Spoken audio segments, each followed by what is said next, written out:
नमस्कार, मेरा नाम है अर्पित शुक्ला और आप सभी का एक बार फिर से स्वागत है भारतीय एस्ट्रोलॉजी चैनल पर।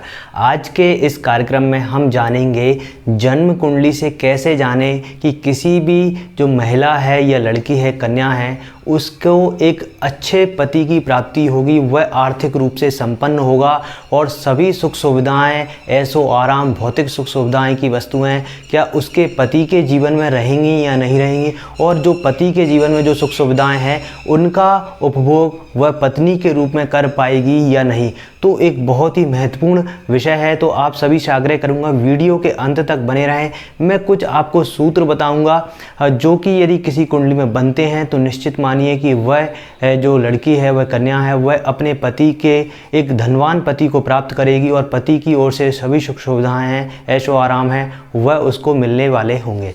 तो सबसे पहले जो जन्म कुंडली ये आपको दिखाई दे रही होगी, यह सभी की आप अपनी जन्म कुंडली ओपन कर लीजिए और देखिए कि यहाँ पर नंबर कुछ भी हो सकते हैं। मैंने एक उदाहरण कुंडली यहाँ पर बना रखी है, ये 5 नंबर से शुरू होती है, यानी कि सिंह लगन की कुंडली होगी। 5 नंबर पर राशि सिंह आती है। यहाँ पर कोई भी कुंडली हो सकती है। तो आपको यहाँ देखना है इस घर में शुभ ग्रह होने चाहिए। अब बात करें शुभ ग्रह कौन कौन से हैं, बृहस्पति हो सकता है, बुध हो सकता है, शुक्र हो सकता है, चंद्रमा हो सकता है, पर चंद्रमा शुक्ल पक्ष के आसपास का होना चाहिए, शुक्ल पक्ष का चंद्रमा होना चाहिए।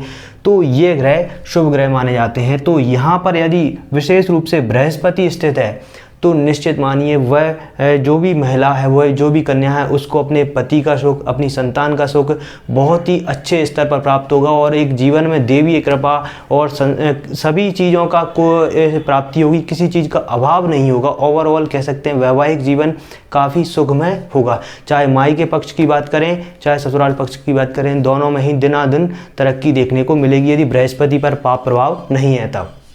फिर अगला सूत्र है हमारा, आपकी जन्म कुंडली में चंद्रमा जहाँ कहीं पर भी स्थित हो, इन जो 12 घर में कहीं पर भी स्थित हो सकता है। उदाहरण के लिए चंद्रमा हम बात करें, इस कुंडली में यहाँ पर स्थित हो गया, तो चंद्रमा से 7वें घर में, यानी कि यहाँ से यदि हम गिनते हुए आए 1 2 3 4 5 6 7, तो 7वें घर में अगेन शुभ ग्रह होने चाहिए। शुभ ग्रह से अर्थ है, आप सभी जानते हैं, बुध है, गुरु है, शुक्र है, तो ये ग्रह होने चाहिए और चंद्रमा पर भी पाप प्रभाव नहीं होने चाहिए। तो ऐसे जो भी कन्या होगी उसका जो पति होगा वो एक उच्च अधिकारी होगा, निश्चित रूप से एक अथॉरिटी लेवल पर कार्य करेगा और सभी सुख सुविधाएं की वस्तुएं उसके पति के जीवन में प्राप्त होंगी और वह पति उसको भी वह उन सब चीज़ों को प्रदान करेगा। निश्चित रूप से कह सकते हैं जीवन सुखमय होगा। फिर अगली हम बात करें, किसी भी जो कुंडली है उसमें लगन में चंद्रमा स्थित हो जाए, यानी कि यहाँ पर चंद्रमा स्थित हो जाए और चंद्रमा पर राहु, केतु, शनि जैसे सूर्य है, इनका प्रभाव नहीं होना चाहिए। तो यहाँ पर यह कहा जाता है कि शास्त्रों का नियम है कि वह महिला है, वह कन्या है, वह पति की प्रिय होती है, दिखने में काफ़ी सुंदर होती है, चंचल स्वभाव की होती है और पति उससे बेहद प्रेम करने वाला होता है।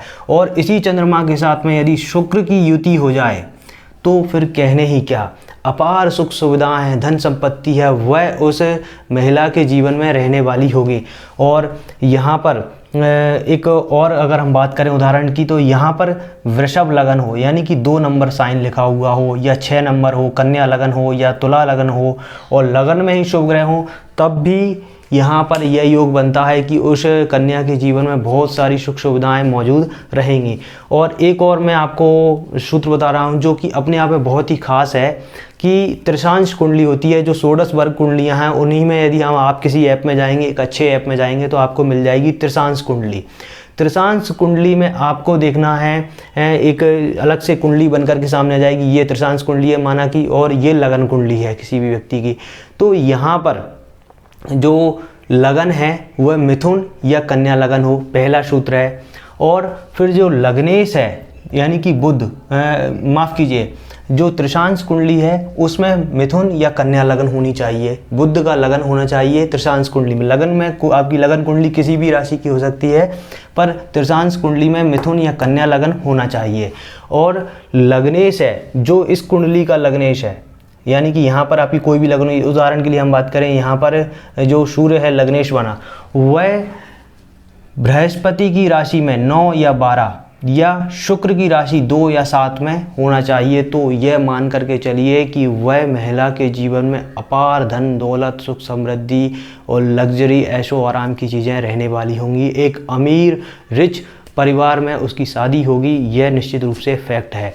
तो उम्मीद करता हूँ मेरे ये सूत्र आपको अच्छे लगेंगे। ये छोटे से कुछ सूत्र थे, और भी इस श्रृंखला में हम और भी वीडियोस बनाएंगे और भी कई अच्छे अच्छे सूत्रों को मैं आपके समक्ष लेकर आऊँगा। तो बने रहें इस चैनल पर, सब्सक्राइब कर लें आपके अपने इस चैनल को। धन्यवाद।